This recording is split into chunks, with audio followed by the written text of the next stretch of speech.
So I was thinking about ways to kind of mix things up a little bit on the podcast.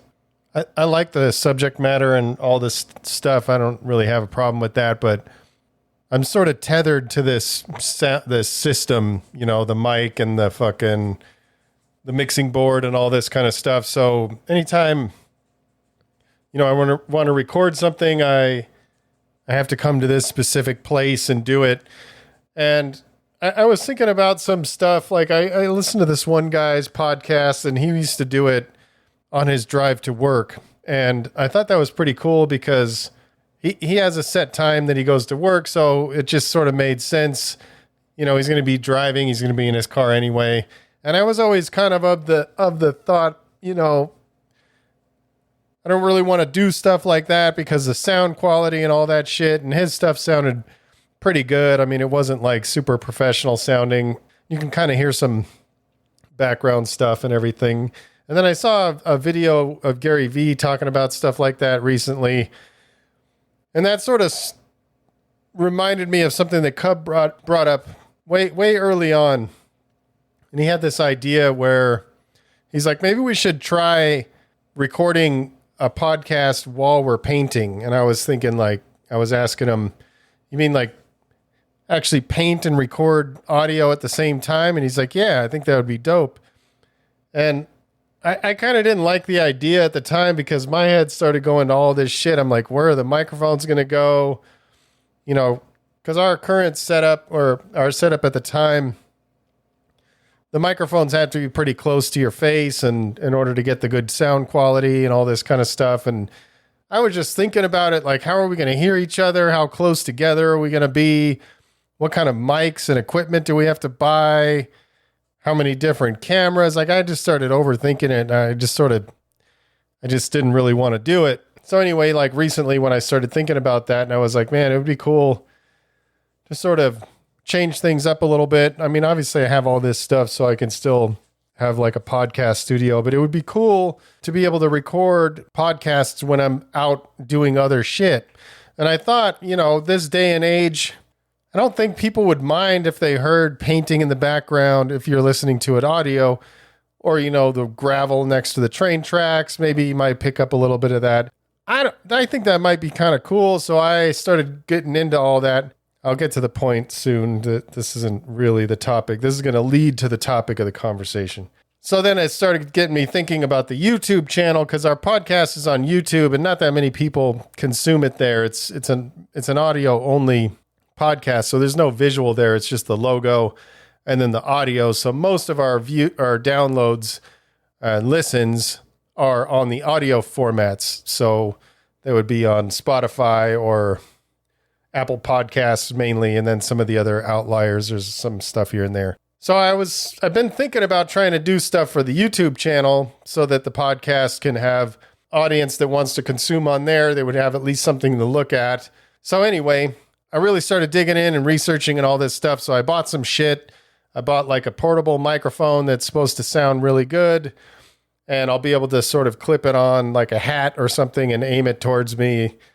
And then I bought a GoPro so I can get some kind of video going. So anyway, I'm going to start working towards that. I don't know how many episodes in the future that's going to start happening, but hopefully pretty soon.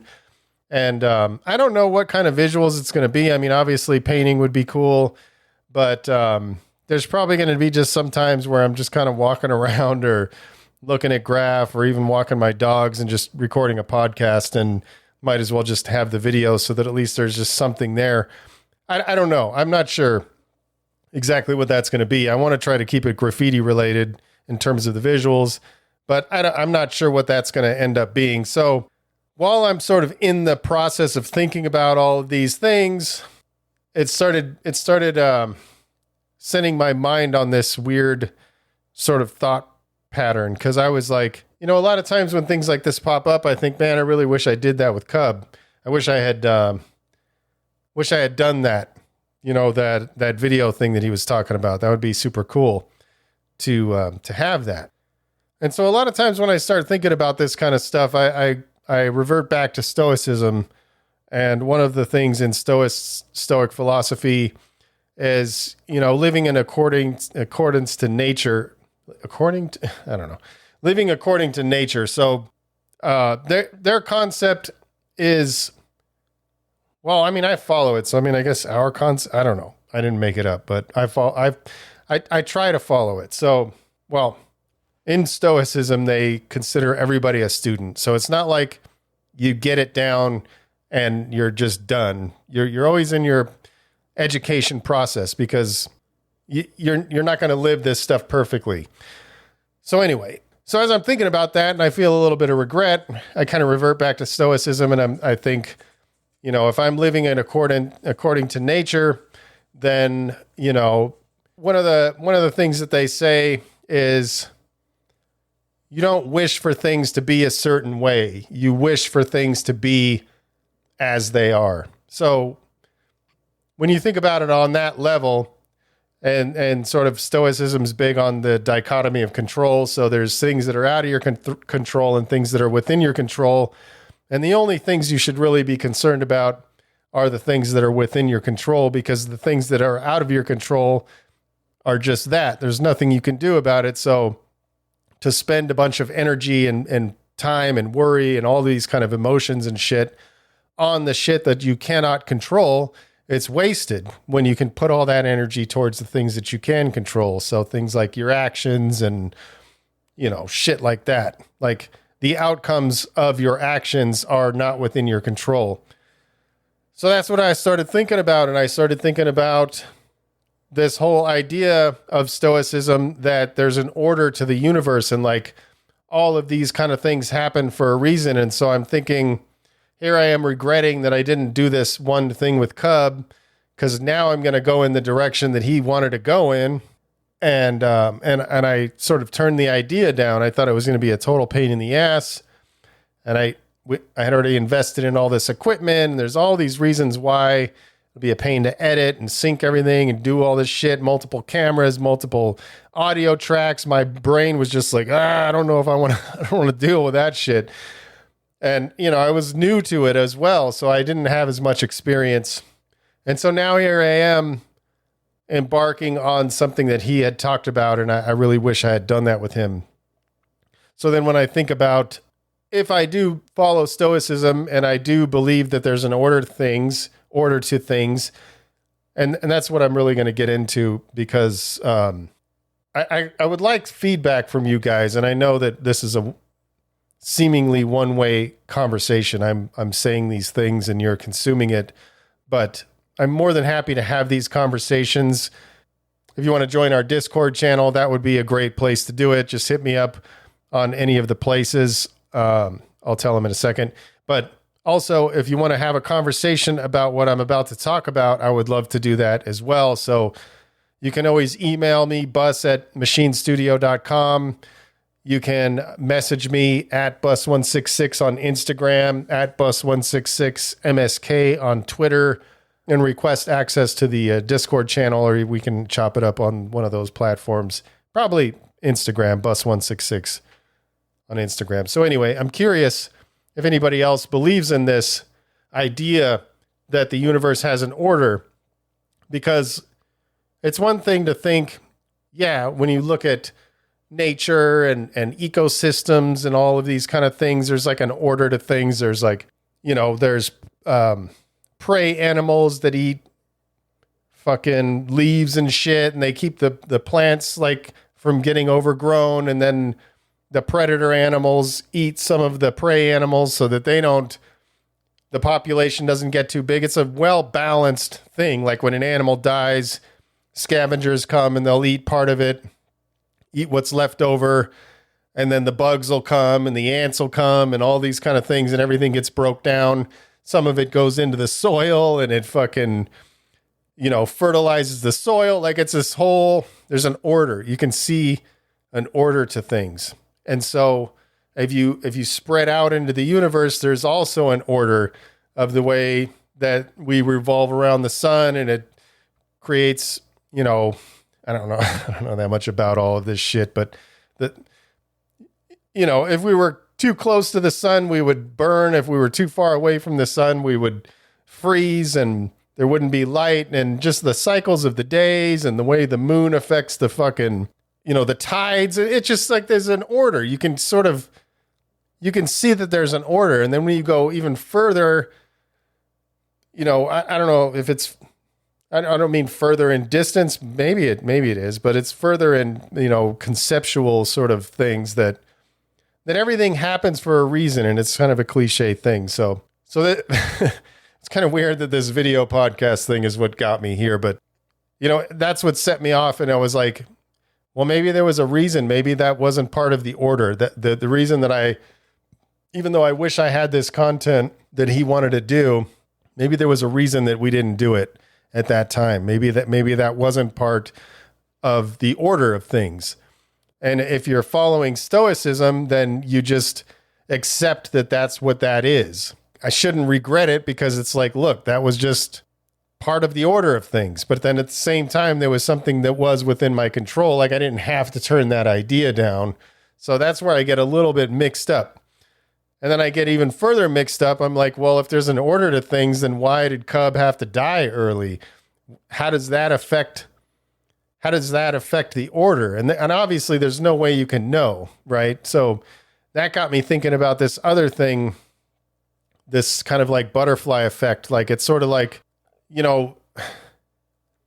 try to figure out a good way to talk about this. But I guess one example, I watched this TV show. I can't remember what it was called, and I don't remember too much about it, but it was like this whole thing where they were able to send somebody back in time, and their whole mission was to send a guy back in time to stop the Kennedy assassination, because they felt like Kennedy was doing all of these things that were going to move humanity forward. And they projected that if he never died, things in politics and the way we live our lives and all of these kind of things would be better. So the whole show was about him trying to get back.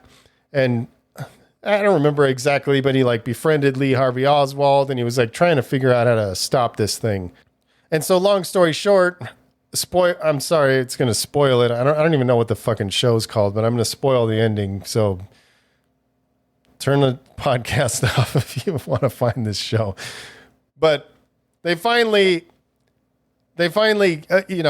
stop the assassination, and then the guy comes back to the present, and everything has just gone to shit. Like literally, not literally to shit, like feces, but everything just fell apart. Like it looked like the apocalypse, like a big war had broke out. Everything was just demolished, And so I guess conceptually, when you think about that, and if you followed Kennedy, which I don't know a whole lot about his policies and stuff, so I can't really speak on it, but my understanding is he was going to move society forward in a positive direction. And maybe maybe that was his intention, but you never know what your actions can do. And then I started thinking about other stuff, and I'm like, well, what about Martin Luther King? Like he did this great thing, he ushered in the civil rights movement, and, nobody's going to stop racism. I mean, obviously it's just humans are weird. Like if there's still races, there's going to be people that are dicks, So, I mean, but at the end of the day, when you look at what he did, he's the one that kind of brought to the forefront that we should be judging each other on the content of our character, not the color of our skin and all of these great things. And then he got killed.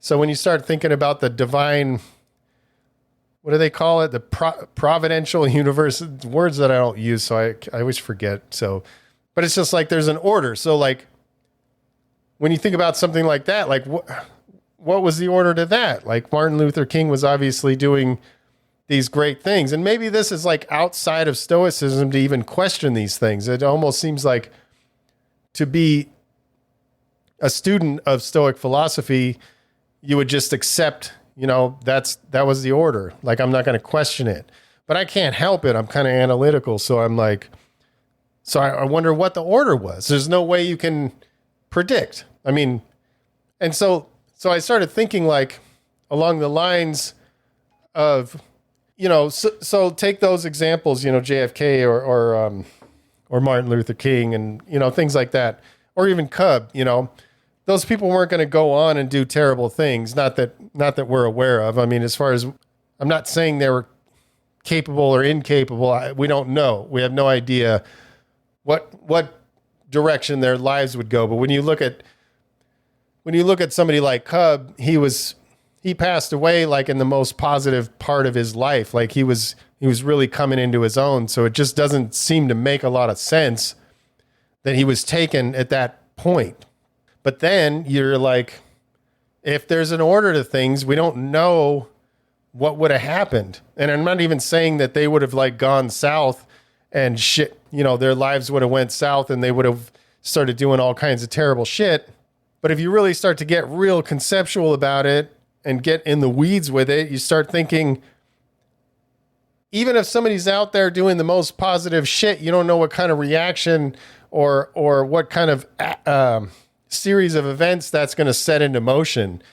And so I don't really even have examples, but like, it's kind of like the butterfly effect. I believe it's something like, like a butterfly flaps his wings and then it sets off a chain reaction that ends up turning into like a hurricane down the line or some shit like that. So I'm wondering if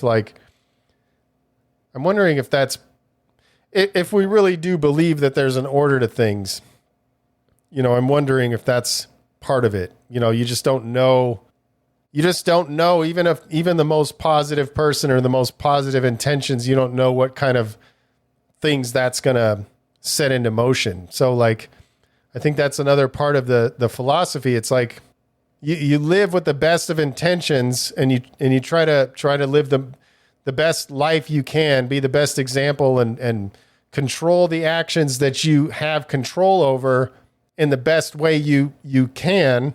But then the outcome is out of your control and you just don't worry about it because there's literally nothing you can do. Like I'm on a positive path. I don't talk shit to people. I put out this content that I feel is positive and that I feel could be helpful. It's not up to me to decide how you guys receive that. You know what I mean? It's like somebody could listen to this and be like, listen to that guy. He's such a dick. Like, who the fuck is he to tell me all this shit? What does he think he is? And all this kind of stuff. And that could set him off into some completely negative path and I have no control over it. But it doesn't mean I shouldn't put things out there. It just means that I got to do the best I can and hope the outcome is favorable to what I would like. But then it's at the same time, there's nothing I can do about it. I have no control over that.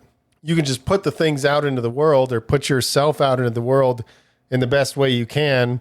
And how that lands with people is not up to you.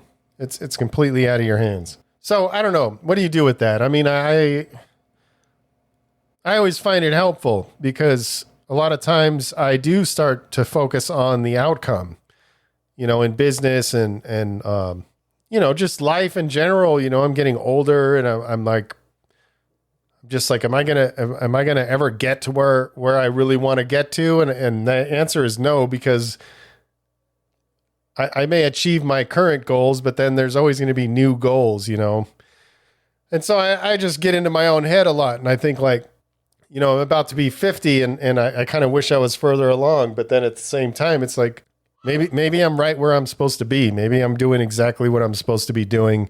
And I'm in the situation that I'm supposed to be in this time, maybe we're all just incredibly lucky to be existing in this moment, regardless of all the shit that may have happened. If you look at all the shit in the last few years, the pandemic and the fucking riots and the inflation and businesses getting shut down and uncertainty and all of this shit, maybe we're very, very lucky to be existing in this point in history. So down the line, we don't know what's going to happen, but maybe this is a blessing to be here right now doing whatever it is that we're doing.